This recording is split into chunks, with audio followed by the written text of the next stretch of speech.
How to fix WhatsApp call problem. Hello guys, so in today's short tutorial I'm gonna show you how to fix WhatsApp call problem easily and fast. First thing you wanna do is open the settings on your phone, go to the wireless and networks, and then you have to go to the top here. You will find this airplane mode option, enable it and disable it. After that you have to go back, open the apps manager.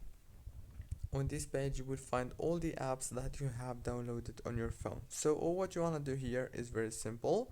Just wait a few seconds and then scroll all the way down until you find the WhatsApp right here.